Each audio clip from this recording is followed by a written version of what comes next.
Reaction kinetics. Basically students, kinetics that is a Greek word, इसका क्या मतलब है? To move. अगर स्टूडेंट्स आपको याद हो तो हम काइनेटिक एनर्जी, वहां पर भी काइनेटिक का वर्ड यूज हो रहा है। काइनेटिक एनर्जी को किस चीज से रिलेट करते हैं? That is the energy due to the motion of molecules. ठीक है, उनकी मूवमेंट की वजह से जो एनर्जी होती है दैट इज काइनेटिक एनर्जी। तो यहाँ पर बात हो रही है रिएक्शन काइनेटिक्स की, यानी रिएक्शन काइनेटिक्स में हम किस चीज को स्टडी करेंगे कि एक रिएक्शन जो है वो किस तरह से प्रोसीड करेगा। ठीक है, यानी वो किस तरह से मूव करेगा, स्टार्ट कहां से होगा? रिएक्टेंट से, और एंड कहां पर होगा? प्रोडक्ट में। ठीक है, तो ये किस तरह से प्रोसीड करता है ये हम स्टडी करेंगे रिएक्शन काइनेटिक्स में। तो स्टूडेंट्स बेसिकली इसके अंदर हमने रिएक्शन की कंप्लीशन देखनी है। तो रिएक्शन हम दो तरह के पढ़ चुके हैं, एक वो रिएक्शन होता था जिसे हम रिवर्सिबल रिएक्शन कहते हैं कि A प्लस B ये C प्लस D प्रोडक्ट्स में कन्वर्ट हो जाए, और ये प्रोडक्ट्स जो हैं ये वापस रिएक्टेंट्स में भी कन्वर्ट हो सकते हैं। That is basically a reversible reaction. ठीक है, चैप्टर 8 में आप इस तरह के जो रिएक्शंस हैं काफी डिटेल में हम डिस्कस कर चुके हैं। ऐसे रिएक्शंस भी होंगे जिसमें रिएक्टेंट्स आपस में रिएक्ट करें और एक सिंगल डायरेक्शन में मूव करते हुए प्रोडक्ट्स बना दें। अब ये जो प्रोडक्ट है ये रिएक्टेंट में कन्वर्ट नहीं हो सकती। ठीक है, ये प्रोडक्ट जो है ये वापस रिएक्टेंट में कन्वर्ट नहीं होगी, यानी सिंगल डायरेक्शन में ये रिएक्शन जो है कंप्लीट हो जाएगा। तो इस तरह के रिएक्शन को हम क्या कहेंगे? Irreversible reaction. Students, irreversible reactions जो होते हैं वो उनकी जो स्पीड होती है वो बहुत ज्यादा फास्ट भी हो सकती है और बहुत ज्यादा स्लो भी हो सकती है। अगर हम बहुत ज्यादा फास्ट रिएक्शंस की बात करें तो बड़ी अच्छी सी एग्जांपल है, आप देखेंगे अगर हम सोडियम क्लोराइड का एक सोल्यूशन लेते हैं और उसके अंदर हम सिल्वर नाइट्रेट का सोल्यूशन ऐड करेंगे तो आप देखें दोनों केमिकल्स जैसे कांटेक्ट में आते हैं फौरन से प्रेसिपिटेट्स आपके सामने आपको बनते हुए नजर आ रहे हैं। ये प्रेसिपिटेट किसके हैं? ये सिल्वर क्लोराइड के प्रेसिपिटेट्स हैं। यानी विद इन आप कह लें कि सेकंड्स के अंदर ये रिएक्शन हुआ है, बिल्कुल टाइम नहीं लगा। जैसे ही दो केमिकल्स कांटेक्ट में आए हैं तो फौरन से हमारे पास व्हाइट कलर के प्रेसिपिटेट्स अपीयर हुए हैं, that is of silver chloride. तो फास्ट रिएक्शंस में अगर मैं लिखूं, क्या एग्जांपल अभी हमने देखी? Silver nitrate and sodium chloride, ये एक्वस फॉर्म में थे और प्रोडक्ट में हमारे पास क्या आया? सिल्वर क्लोराइड सॉलिड फॉर्म में, इसके व्हाइट प्रेसिपिटेट्स थे, और सोडियम नाइट्रेट ये सॉल्यूशन फॉर्म में ही होगा। ठीक है, तो ये रिएक्शन था जो कि बहुत ज्यादा फास्ट था। अब स्टूडेंट्स हम इस तरह की भी रिएक्शंस होते हैं जिनकी स्पीड इतनी ज्यादा नहीं होती, यानी वो आप कह लेंगे कुछ टाइम कंज्यूम करते हैं ताकि प्रोडक्ट्स बन सकें। तो इस तरह की रिएक्शंस को हम क्या कहेंगे? मॉडरेट रेट होगा इनका, मॉडरेट स्पीड में होंगे। इसके अंदर एग्जांपल हमारे पास आती है एस्टर की हाइड्रोलिसिस। ठीक है, एस्टर क्या होता है स्टूडेंट्स? ऐसा कंपाउंड होता है जिसके अंदर कार्बोनिल ग्रुप हो और ये OR ग्रुप। ठीक है, इस तरह ये फंक्शनल ग्रुप जिस भी कंपाउंड में होगा उसे हम क्या कहते हैं? एस्टर कहते हैं। ठीक है, अगर यहां पर R क्या होता है कि कोई भी कार्बन का ग्रुप हो सकता है। यहां पर मैं CH3 लगा देती हूं, CH3 CH2। ठीक है, अब ये एक एस्टर है, इसकी हम हाइड्रोलिसिस करवाते हैं, यानी वाटर से लाइसिस को क्या कहते हैं? हाइड्रोलिसिस कहते हैं। वाटर को जब हम एक्सेस में लेंगे तो फिर ये किस में कन्वर्ट हो जाता है? एसिड और अल्कोहल में। ठीक है, CH3OH ये क्या बन गई? अल्कोहल। और दूसरा हमारे पास इसका प्रोडक्ट क्या आता है? That is acid. CH3CH2 C double bond OH that is an acid, carboxylic acid है। ठीक है, अब ये जो रिएक्शन होता है इसको कुछ टाइम लगता है। ठीक है, यानी आप कह लें कि 30 मिनट्स या 1 आवर के अंदर ये रिएक्शन कंप्लीट होगा, यानी कंप्लीट हाइड्रोलिसिस हो जाएगी एस्टर की इनटू अल्कोहल एंड एसिड। ठीक है, तो क्योंकि इस रिएक्शन को कुछ टाइम लगा, कुछ वक्त लगा, तो हमने इसको क्या कहा कि इसकी जो स्पीड थी वो क्या है, मॉडरेट है। ठीक है, और इसी तरह से स्टूडेंट्स कुछ ऐसे रिएक्शंस भी हैं जो कि सिर्फ मिनट्स नहीं लेते या घंटे उनको नहीं लगते कंप्लीट होने के लिए, बल्कि उनको महीने भी लग सकते हैं और कई दफा साल भी लगते हैं। उसमें एग्जांपल देखते हैं, वेरी स्लो रिएक्शंस आ जाएंगे। वेरी स्लो रिएक्शंस में स्टूडेंट्स आपके पास एग्जांपल आती है रस्टिंग ऑफ आयरन। स्टूडेंट्स आपके सामने ये जंग आलूद ट्रेन है। अब आप मुझे बताएं कि क्या इस ट्रेन को जो जंग लगा है ये कुछ सेकंड्स में जंग लग गया है, यानी अपनी ओरिजिनल कंडीशन से इस कंडीशन में आने में इसे कितना टाइम लगा है? जाहिर सी बात है सेकंड्स तो नहीं लगे, रिएक्शन फास्ट नहीं था। क्या इसे कुछ घंटे लगे हैं कि ये इस कंडीशन में आ गई है? इसको घंटे भी नहीं लगे, बल्कि इसकी इस कंडीशन में आने के लिए कई महीने लगे हैं, तब जाकर ये जो ट्रेन है ये आप कह लें कि इसको जंग लगा है। ठीक है, तो ये रिएक्शन रस्टिंग ऑफ आयरन जो है बहुत स्लो रिएक्शन है, इसको कंप्लीट होने के लिए बहुत ज्यादा टाइम रिक्वायर है। ठीक है, इसी तरह से स्टूडेंट्स हाँ एक और एग्जांपल हमारे पास है, that is weathering of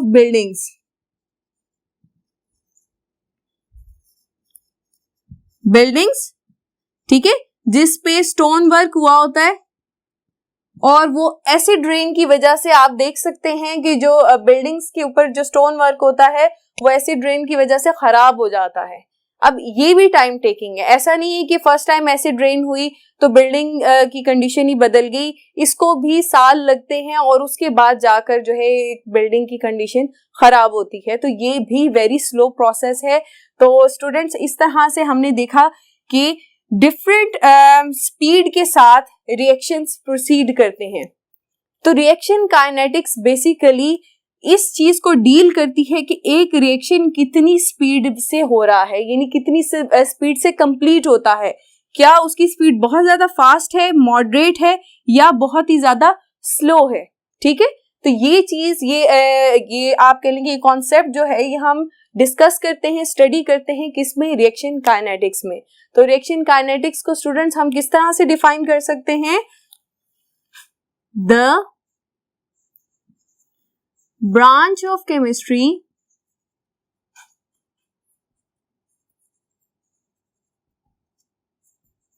which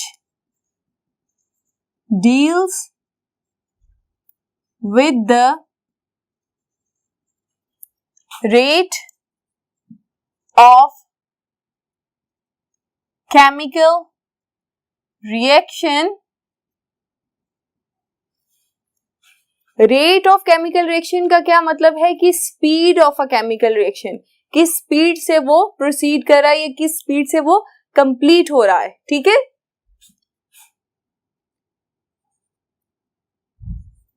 factors that effect rate of reaction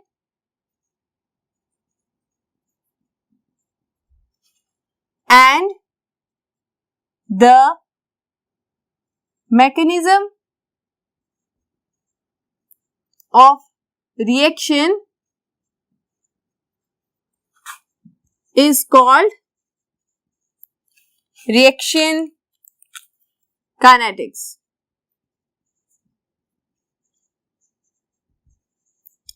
ji students, अब डेफिनेशन को देखें। एक बात तो हमने डिस्कस कर ली कि रेट ऑफ केमिकल रिएक्शन को डील करती है कि एक रिएक्शन कितना फास्ट होगा, कितना स्लो होगा।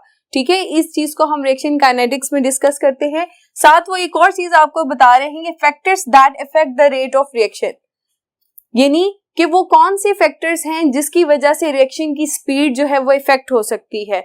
डिफरेंट फैक्टर्स हो सकते हैं, जैसे कि टेम्परेचर है, टेम्परेचर कई दफा बढ़ा देने से रिएक्शन की स्पीड जो है वो बढ़ जाती है। इसी तरह हमारे पास कंसंट्रेशन है। ठीक है, कंसंट्रेशन भी इंक्रीज डिक्रीज करने से रेट ऑफ रिएक्शन जो है इफेक्ट होता है। और स्टूडेंट्स कई दफा हमने देखा है कि जो रिएक्शन बहुत ज्यादा स्लो होता है उसको फास्ट करने के लिए हम क्या इस्तेमाल करते हैं, कैटलिस्ट इस्तेमाल करते हैं, ठीक है। और प्रेशर भी एक फैक्टर है जिसकी मदद से रेट ऑफ रिएक्शन जो है उसे चेंज किया जा सकता है, कि अगर रिएक्शन स्लो है तो उसे फास्ट करने के लिए हम प्रेशर कम या ज्यादा कर सकते हैं। तो इसका मतलब है कि रिएक्शन काइनेटिक्स में हम उन फैक्टर्स को भी स्टडी करते हैं जिसकी वजह से रेट ऑफ रिएक्शन जो है इफेक्ट हो सकता है। तीसरी बात, द मैकेनिज्म ऑफ रिएक्शन, इसका मतलब है कि किस तरह से एक रिएक्शन जो है या आप कह लें कि रिएक्टेंट्स किस तरह से प्रोडक्ट्स में चेंज हो रहे हैं, क्या मैकेनिज्म फॉलो किया जा रहा है, कौन से स्टेप्स इन्वॉल्व होते हैं जिसके बाद एक रिएक्टेंट जो है वो प्रोडक्ट में चेंज हो जाता है। यानी बज़ाहिर तो हमें देखने में लगता है कि A प्लस बी और इज कन्वर्टेड इनटू AB, कि ये एक सिंगल स्टेप रिएक्शन होगा कि A और B आपस में कोलाइड किए और उन्होंने प्रोडक्ट बना दिया, लेकिन ऐसा नहीं होता स्टूडेंट्स।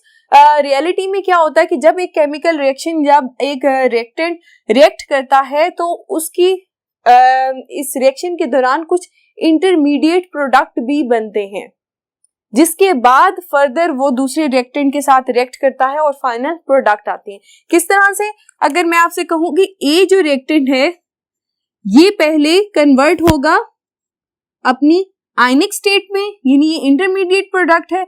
अब ये जो आयनिक स्टेट है ये फर्दर सेकंड रिएक्टेंट B के साथ रिएक्ट करेगी और फिर बनाएगी प्रोडक्ट।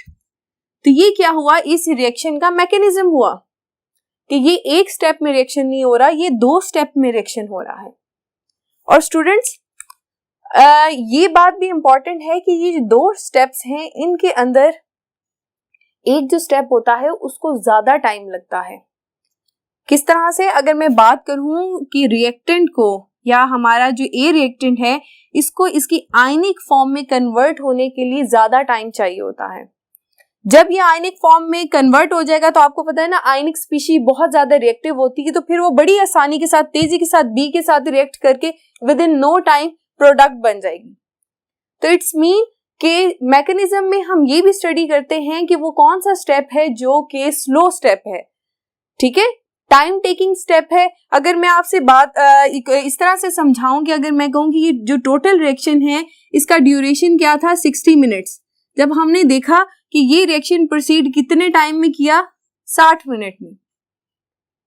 लेकिन फर्दर स्टडी करने पे पता चला कि जो फर्स्ट स्टेप है इसने कितना टाइम लिया, से 55 मिनट्स जो थे वो लगे कि A रिएक्टेंट जो है वो अपनी आयनिक फॉर्म में कन्वर्ट हुआ। जस्ट एन एग्जांपल, ठीक है। तो बाकी जो सेकंड स्टेप था उसको कंप्लीट होने के लिए सिर्फ और सिर्फ 5 मिनट लगे। यानी पहला step that was a slow step and second step that is very fast. Within no time जो है हमारा लास्ट स्टेप कंप्लीट हो गया। तो ऐसा स्टेप जो स्लो हो, जो ज्यादा टाइम टेकिंग हो, जिसकी मदद से हम ये बता सकें कि एक रिएक्शन का रेट क्या होगा, कि उसकी स्पीड क्या होगी, ऐसे स्टेप को हम क्या कहते हैं, that is the rate determining step. इस स्टेप को हम क्या कहेंगे, रेट डिटरमिनिंग स्टेप। अच्छा, स्लो स्टेप को ही हम रेट डिटरमिनिंग स्टेप क्यों कहते हैं, फास्ट स्टेप को क्यों नहीं कह सकते? उसकी वजह यह है कि रेट का मतलब है कि स्पीड, ठीक है, यानी ऐसा स्टेप जो आपको रिएक्शन की स्पीड का अंदाजा करा दे कि ये रिएक्शन कितनी देर में कंप्लीट हो जाएगा। तो स्लोएस्ट स्टेप को हम इसलिए कंसिडर करते हैं क्योंकि मोस्ट टाइम किस पे स्पेंड होता है, इस स्टेप पे। तो प्लस माइनस देखिए 5 मिनट्स हैं जो कि सेकंड स्टेप में लगे हैं। यानी आपको अगर इस स्टेप की टाइमिंग्स का अंदाजा हो जाए तो आप प्लस माइनस अंदाजे से बता सकते हैं कि ओवरऑल रिएक्शन कितने मिनट में हो सकता है। तो अंदाजा लगाया जा सकता है क्योंकि जो फास्ट स्टेप है वो बहुत ही ज्यादा तेजी के साथ होगा। अगर स्टूडेंट्स हम फास्ट स्टेप को रेट डिटरमिनिंग स्टेप कंसीडर करते तो फिर क्या होता, फास्ट स्टेप तो कितने मिनट में हो रहा है, 5 मिनट में हो रहा है। तो क्या आप इस स्टेप से अंदाजा लगा सकते हैं कि ये पूरा रिएक्शन कितने मिनट में होगा? आप अंदाजा नहीं लगा सकते। इस वजह से स्टूडेंट्स हम हमेशा जो स्लोएस्ट स्टेप होता है रिएक्शन के मैकेनिज्म में, उसी को हम रेट डिटरमिनिंग स्टेप कंसीडर करते हैं। ठीक है। और ये बहुत ज्यादा इंपॉर्टेंट होता है इंडस्ट्रियल पर्पस के लिए, क्योंकि जब हमें पता चलता है कि कौन सा स्टेप रिएक्शन के अंदर स्लो है और वो ज्यादा टाइम टेकिंग है, तो फिर हम उसके ऊपर फर्दर वर्कअप करते हैं कि इस स्टेप को टाइम ड्यूरेशन को कैसे इंप्रूव किया जा सकता है, क्या हमें इसके अंदर कोई कैटलिस्ट ऐड करना होगा ताकि ये जो स्टेप है ये कम टाइम में हो सके और हमारा जो रिएक्शन का रेट है वो फास्ट हो सके, ठीक है। तो जब इंडस्ट्रियल प्रोसेसेस के हम बात करते हैं तो फिर इस चीज को जानना हमारे लिए बहुत ज्यादा जरूरी होता है, क्योंकि रेट डिटरमिनिंग स्टेप या रेट ऑफ रिएक्शन जो है फर्दर इंपॉर्टेंट होता है कि हमारे पास एक रिएक्शन की कितनी ड्यूरेशन में कंप्लीट होगा और ऑप्टिमल कंडीशन सेट करने के लिए भी जरूरी होता है ताकि हमारे पास मैक्सिमम यील्ड आ सके। अगर हम इन चीजों पे वर्कअप नहीं करेंगे तो हमारा टाइम भी जाया होता है और सोर्सेज भी जाया होंगे, ठीक है। तो इसका मतलब है कि रिएक्शन काइनेटिक्स आप देख सकते हैं किन चीजों को डील करता है, उसको समराइज करते हैं। रिएक्शन काइनेटिक्स किस चीज को डील करती है? रेट ऑफ रिएक्शन को, that is speed of reaction, ठीक है। और सेकंड बात जो हमने अभी देखी, factors affecting rate of reaction, ठीक है, जिसमें डिफरेंट फैक्टर्स हमने देखे, टेम्परेचर, प्रेशर है, सरफेस एरिया भी आता है, कंसंट्रेशन भी है, एटसेट्रा। और third point, mechanism of reaction, जिसके अंदर हमने रेट डिटरमिनिंग स्टेप की बात की, ठीक है स्टूडेंट्स। तो ये तीन चीजें थी जो कि रिएक्शन काइनेटिक्स में हम स्टडी करते हैं, ठीक है स्टूडेंट्स। अब नेक्स्ट लेक्चर में हम बेसिकली डिटेल में डिस्कस करेंगे अबाउट रेट ऑफ रिएक्शन, ठीक है। रेट ऑफ रिएक्शन क्या है, इसको किस तरह से डिटरमिन करते हैं, और फर्दर स्टूडेंट्स इस चैप्टर में हम रेट ऑफ रिएक्शन के अलावा रेट लॉ को भी डिस्कस करेंगे और इसी तरह से हम देखेंगे कि ऑर्डर ऑफ रिएक्शन क्या होता है, हाफ लाइफ डिस्कस करेंगे और कैटालिसिस भी डिस्कस करेंगे, ठीक है। That was all about reaction kinetics. तो स्टूडेंट्स आज का लेक्चर हम यहाँ पर खत्म करते हैं। आज के लेक्चर में हमने बेसिक चीजें देखी कि रिएक्शन काइनेटिक्स में हम किन चीजों को डिस्कस करेंगे। अपना बहुत सा ख्याल रखिए। अल्लाह हाफिज।